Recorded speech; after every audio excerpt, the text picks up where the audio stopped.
Hey everyone, welcome back to Corporate Decoder, the place where we decode the language of big business. And let's just say today's Amgen Inc. filing is like a blockbuster movie script filled with drama financial twists and maybe even a few plot holes that we need to unravel. Alright folks, let's dive into Amgen's latest proxy statement for their 2026 annual meeting.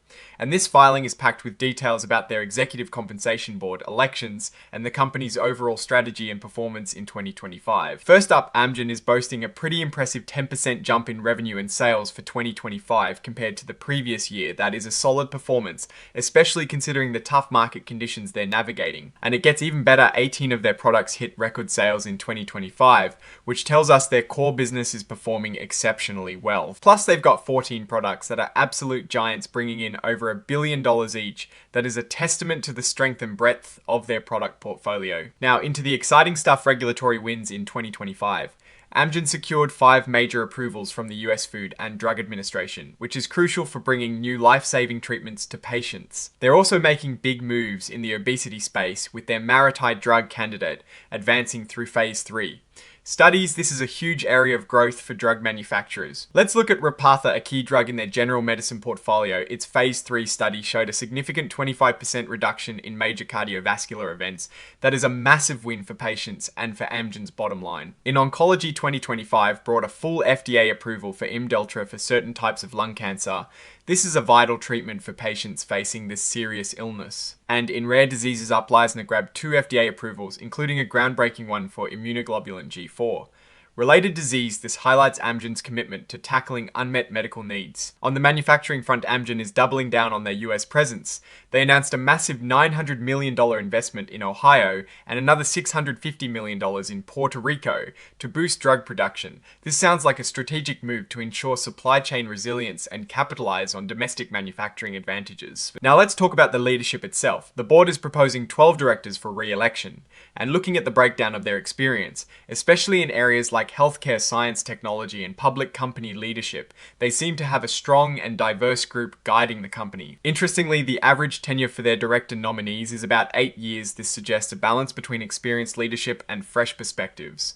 An interesting dynamic to watch. When it comes to executive compensation, Amgen emphasizes performance. A substantial majority of their top executives' pay is tied to company performance, which is a good sign for shareholders. They're not just getting paid a base salary.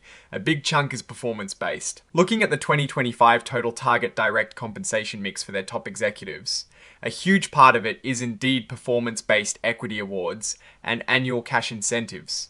This means their pay is really tied to hitting specific targets. Let's peek at their 2025 annual cash incentive plan results. The revenue goal was targeted at $35.3 billion, and they blew past it, reaching $36.7 billion, which is 155.3% of their target. That is a huge win and translates into a very strong score for this part of their compensation. Their non-GAAP net income also crushed expectations, hitting $11.8 billion, surpassing their $11.1 billion target. That performance scored 132.9% of target. Combined, all these performance goals resulted in an impressive 136% payout for their annual cash incentive plan.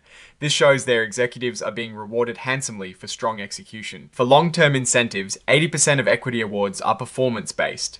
This means a significant portion of their execs' future wealth is directly linked to the company's long-term success, not just a guaranteed salary. Now, a routine but important item, they're asking stockholders to ratify Ernst & Young LLP as their independent auditors for 2026 seems like a standard process.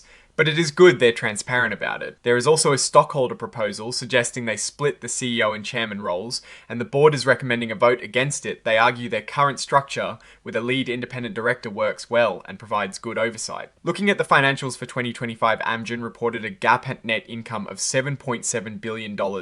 That is a solid number that is right in the middle among their top institutional holders, which are mostly large asset managers. But their non-GAAP net income, which adjusts for certain one-time costs and gains, was a much higher $11.8 billion.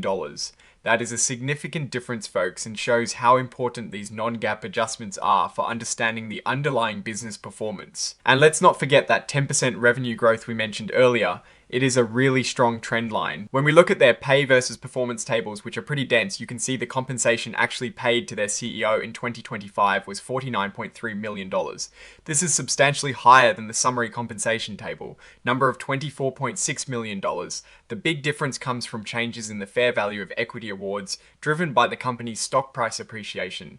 So basically, the CEO's compensation is heavily influenced by how well Amgen's stock is doing. Amgen actively engages with its shareholders, holding discussions with holders of about 59% of their outstanding shares. They say shareholders are mostly happy with their governance, compensation, and sustainability efforts. This consistent engagement is a positive indicator. So what is the big picture here? Amgen seems to be firing on all cylinders in 2025 strong rev. Weight growth, record sales for many products, excellent pipeline progress with several FDA approvals, and significant investments in their manufacturing infrastructure that is a company executing its strategy.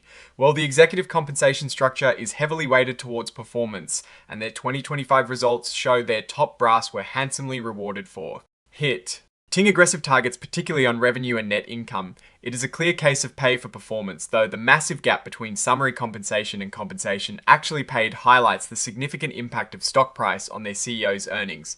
The pushback against separating the CEO and chairman roles with strong emphasis on their lead independent director structure suggests confidence in their current governance model for now. However, it is a point stockholders might revisit regarding risks. Expired patents for key drugs like Prolia and Xgeva are a concern, putting pressure on sales as biosimilars enter the market, and those impairment charges on Otezla point to ongoing pricing pressure.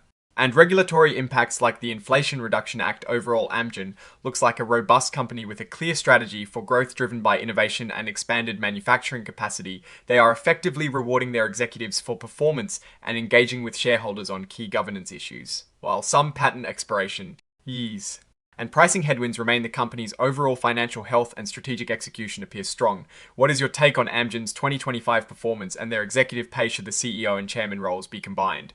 Let me know your thoughts in the comments below. If you found this breakdown helpful, please give it a thumbs up and subscribe for more corporate deep dive. Don't forget to join our Discord community, linked in the description for more exclusive content and discussions. We'll see you in the next video.